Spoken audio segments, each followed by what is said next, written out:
कह सकते हैं। And these are necessary, quintessential, fundamental to growth scenario. इनके बिना विकास संभव नहीं है।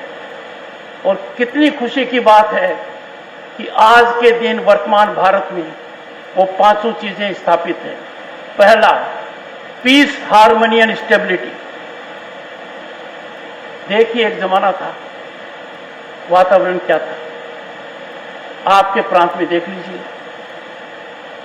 1989 के समय में लोकसभा का सदस्य था, केंद्र में मंत्री था, कश्मीर की क्या हालत थी। मंत्री के रूप में मैं 90 में कश्मीर आया था, मैंने आंखों से देखा था। और आज के दिन कितना बदलाव आ गया। G20 की जो बैठक यहां पर हुई, जो G20 के प्रतिनिधि यहां पर आए, वो कितनी सुनहरी यादें लेकर यहां से गए। कश्मीर को देखकर वो कितने प्रभावित हुए। टूरिज्म का कितना बढ़ावा यहां पर हो रहा है, लोगों का कितना उत्साह बढ़ रहा है, लोग यहां इन्वेस्टमेंट करना चाहते हैं। ये बहुत बड़ा बदलाव है, क्योंकि शांति है, स्टेबिलिटी है, पब्लिक ऑर्डर है। दूसरा, कोई भी समाज और देश तब तक आगे नहीं बढ़ सकता जब कानून के सामने सब एक नहीं हो। कानून के सामने समानता बहुत जरूरी है। कुछ लोग पहले मानते थे कानून हमारा क्या कर लेगा, हम तो कानून से बहुत ऊपर है, कानून का शिकंजा हमारे तक कैसे पहुंच सकता है। यहां के हालात भी यही थे। बदलाव देश में भी आया है, जम्मू एंड कश्मीर में भी आया है। आज के दिन ये जमीनी हकीकत है कि कानून से ऊपर कोई नहीं है। हर किसी को कानून के सामने जवाबदेही होना पड़ेगा।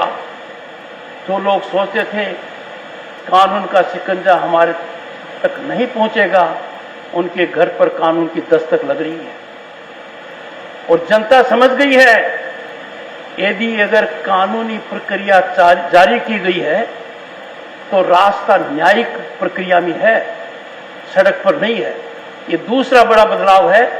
और इसी वजह से मैं कहता हूं, equality before law is the second fundamental of growth. तीसरा, व्यवस्था के अंदर ट्रांसपेरेंसी होनी चाहिए, अकाउंटेबिलिटी होनी चाहिए, पारदर्शिता होनी चाहिए, विश्वसनीयता होनी चाहिए। अब ऐसा सिस्टम आ गया है। अब भ्रष्टाचार का बोलबाला सरकारी दफ्तरों में नहीं है। भ्रष्टाचार के माध्यम से कोई काम नहीं हो सकता। इसमें टेक्नोलॉजी का बहुत बड़ा उपयोग किया गया है। पर आज हम निश्चित रूप से कह सकते हैं, the governance is accountable and transparent. पारदर्शी है और उत्तरदायी है। यह बड़ा बदलाव आया है। चौथा, क्या ऐसा वातावरण है देश में जहां हर आदमी अपनी प्रतिभा को चमका सके, अपनी प्रतिभा की दमक देख सके। ऐसा वातावरण बन गया है। We are not living in an era of patronage. We are not living in an era where somebody can push someone. No, we are living in an era which is full of meritocracy. Merit आधार पर सब कुछ हो रहा है।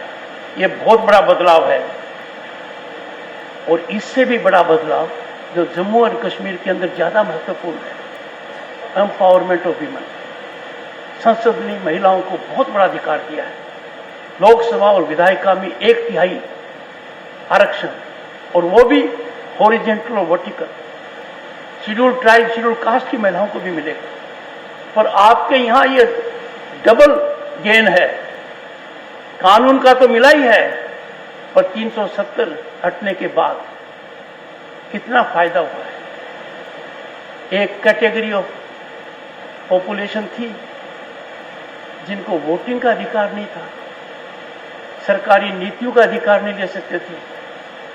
Schedule tribe, OBC, Gorkhas तरस रहे थे सालों तक, हमें कब न्याय मिलेगा। किसी भी देश के कानून को देख लो, आर्टिकल 35 कैपिटल ए जैसा जघन्य प्रावधान कहीं नहीं हो सकता। डेमोक्रेटिक गवर्नेंस के ऊपर, प्रजातांत्रिक व्यवस्था पर वो बहुत ही बड़ी खालिक थी। वो खत्म होते ही एक साथ कितने कानूनों का फायदा मिला है, कितने लोगों को राहत मिली है। और महिलाओं को मिली है। कितना दर्द होता था, दुख होता था कि महिला ने एक दीगर शादी बाहर कर ली, उसको जायदाद से बेदखल करना पड़ता था, कोई अधिकार नहीं था। वो सब समानता आ गई है, ये बहुत बड़ी बात हुई है। Development has been totally delinked with partisan interest. विकास का राजनीति से इतना लगाव नहीं होना चाहिए कि हम विकास के दुश्मन बन जाएंगे। विकास सभी का है, विकास का फायदा अबाउट पार्टीजन इंटरेस्ट मिलता है। उस विकास में हमें राजनीति कभी नहीं देखनी चाहिए। आज के दिन एक बहुत बड़ी किरण जागी है, दुनिया को विश्वास हुआ है, दुनिया की संस्थाओं को विश्वास हुआ है कि भारत निश्चित रूप से उस रास्ते पर चल पड़ा है कि 2047 में जब भारत आजादी के 100 साल मनाएगा तो भारत दुनिया की पराकाष्ठा पर होगा, विश्व का नंबर 1 देश होगा। और वो तभी है कि हम हमारी पुरानी भारतीयता को समझ गए, हमने वो बीमारियां थी उनको छोड़ दिया है, वो गठबंधन खत्म हो गया है। मेरा सभी से आह्वान है, खास तौर से राजनीतिक क्षेत्र में कार्यरत लोगों से, राजनीति कोई कैसे करे उसका विवेक है, राजनीति करने का सबको अधिकार है, राजनीति में अपनी विचारधारा बढ़ाने का अधिकार है, यह मौलिक अधिकार है भारत के संविधान के तहत। पर विकास के ऊपर राजनीति होना ठीक नहीं है। विकास के लिए राजनीति को कभी भी अवरोधक नहीं बनने दो। और यही कारण है कि इस कालखंड में जो विकास की ऊंचाइयां हमने छुई हैं, उन्होंने दुनिया को प्रभावित किया है। अंदाजा लगाइए, विक्रांत को हम देखते थे कि बहुत बड़ा समुद्री जहाज है, सेना के काम आता है। भारत में निर्मित विक्रांत को प्रधानमंत्री जी ने लॉन्च किया, हमारी फ्रिगेट्स को लॉन्च किया। हमारे यहां हवाई जहाज बनते हैं तेजस, हमारे यहां हेलीकॉप्टर बनते हैं। भारत की चमक दमक प्रतिभा आज के दिन समुद्र में है, जमीन पर है, आसमान में है, स्पेस में है। ये प्रगति के बहुत बड़े संकेत हैं। कोई भी देश तब तक आगे नहीं जा सकता जब तक वहां रिसर्च नहीं हो, डेवलपमेंट नहीं हो, इनोवेशन नहीं हो और जज्बा नहीं हो। अब ये वातावरण बन गया है, जैसा माननीय मंत्री जी ने कहा विस्तार से, और बहुत विस्तार से कहा। स्टार्टअप्स में हम दुनिया में 30 नंबर है, यूनिकॉर्न्स के अंदर हम चाइना से आगे हैं, तकनीकी उपयोग के अंदर हमारा जो मॉडल है यूपीआई, उसको सिंगापुर अडॉप्ट कर रहा है। अमेरिका, यूके, फ्रांस, जर्मनी, चारों को मिला लो, 4 गुना कर दो तो भी हमारे बराबर डिजिटल ट्रांजैक्शंस नहीं है। हमारे लोगों की प्रतिभा इतनी ज्यादा है कि जब इंटरनेट यूसेज की बात आती है तो पर कैपिटा इंटरनेट यूसेज हमारा चीन और अमेरिका दोनों के मिलाने उससे भी ज्यादा है।